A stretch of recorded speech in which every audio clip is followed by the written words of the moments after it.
这是一只把自己囚禁在过去的边牧，巨大的心理创伤让它拒绝任何饮食，强烈的饥饿感让它不断吐出酸水，即便主人想给它秃了的毛发喷些营养剂，恐惧和不安也会让它躲到角落里瑟瑟发抖。 또 햇살이가 어떤 과거를 살았는지 이런 거 생각하면 미안하고 안쓰럽고 原来这只叫阳光的5岁边牧是在狗场里生活的，它同其他母犬一样都是专门繁育小狗的生育机器，直到1年前它才被动物保护所从牢笼里解救出来。而女主人就是在做志愿者时认识了阳光，当时她正在打扫卫生，而阳光就主动把脸贴了过来。从那天起，牵挂的种子就埋藏在了她的心底。大约3周后，她就正式把阳光领养了回来。正如它的名字一样，阳光来到新家后表现得十分开朗，虽然他对陌生人丝毫不设防，但曾经的遭遇还是在他身上留下了痕迹。每看见他臀部的光秃，主人都十分痛心，因为这是他曾经作为生育机器抹不掉的印记。虽然他现在脱离了苦海，但那些黑暗的过去却始终折磨着他的身心。每次男主人为他梳理毛发的时候，只要碰触到臀部，他就会非常敏感，仿佛这里成为了一个刺激开关，总会让他勾起那不堪的记忆。男主人也曾试图为他喷些毛发营养剂，但阳光的整个身心却显得十分抗拒。他不明白眼前这个男人到底在做什么，他只能战战兢兢地跑到茶几下面躲起来。兄妹俩曾带着他来到宠物诊所做检查，医生说阳光的一些毛囊已经萎缩，不能再长毛发了。这跟他之前在狗场生活时压力过大有关，因为长时间得不到很好的照顾，而且缺乏营养，他的某些皮肤可能很难再长出毛发了。不过他也建议可以尝试药物治疗，说不定会有些效果。为了弥补曾经的缺憾，男主人为他准备了美味的狗粮，但阳光却对食物十分排斥，即便把狗粮送到嘴边，他也没有胃口，最多也只会吃上几颗而已。阳光的厌食症让哥哥十分担心，起初他以为这只是环境的突然改变造成的不适，但谁知他长时间都是如此，让他意识到了问题的严重性。因为长期不吃东西，他每隔2天就会吐1次酸水，眼看着他如此痛苦，兄妹俩都十分揪心。然而他的问题还不止如此，每次随地小便完，他都会默默躲起来，他耷拉着耳朵，似乎知道这是不对的。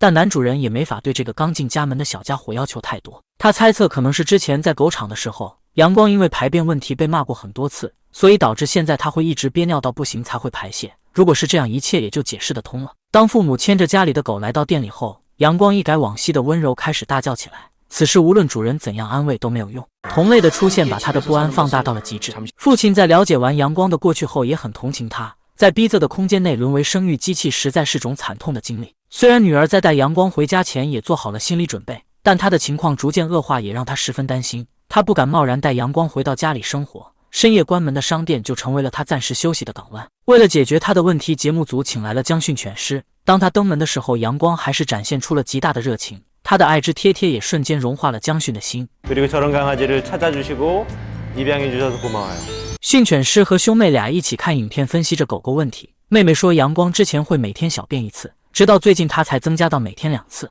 这样少的次数就连将训都觉得十分震惊。将训称阳光曾经生活在狗场里，初来乍到的他表现得十分不安，他不吃不喝，大小便不通畅，这些都是他还不适应新家庭的表现。虽然他现在没什么胃口吃东西，但这并不是什么大问题，只是需要时间去训练，帮助他安定下来。将训建议利用大本营室内散步法，这样可以增加他的安全感。男主人首先带着阳光来到门口停住脚步，然后回到他熟悉的地方后再次离开。这个过程中打哈欠可以有效帮助狗狗放松下来。将训称每次带着阳光来到嘈杂的地点后可以站着不动，如果有人出现，他可以站在2者之间，手掌朝向狗狗。此时简单的安慰话语可以起到稳定作用，让他知道有我在，你可以不用害怕，看家的守护职责与你通通无关。将训继续来到大门和阳光之间做示范，他先随着行人的方向不断走动，之后又蹲下让狗狗闻闻手上的味道，这是让他知道监护人此时很好，不用担心。训犬师表示，因为阳光在狗场里待了很久的原因，他基本上没有佩戴牵引绳的经历，所以准备一根长些的绳子会更适合他。而对于阳光来说，他可能并不想在室内随地大小便，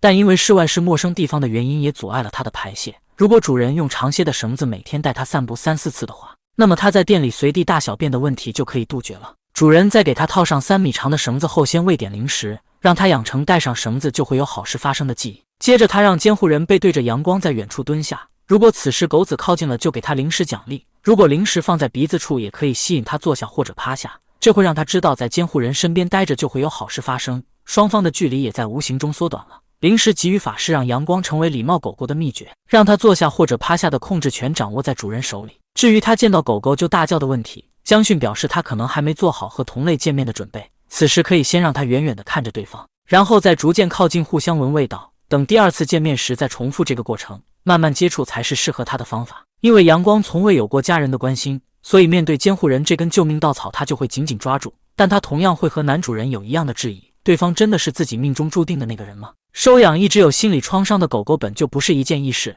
兄妹俩的善举也得到了训犬师的高度赞扬。1周后，节目组又来到了店里，男主人表示阳光已经有了很大的转变，一人一狗间的默契度也在直线上升，同类对他来说不再是豺狼虎豹，主人无尽的爱正在驱散他心中的阴霾，相信他未来一定可以成为名副其实的阳光，让身心都充满着幸福的味道。好了，我们下期节目见。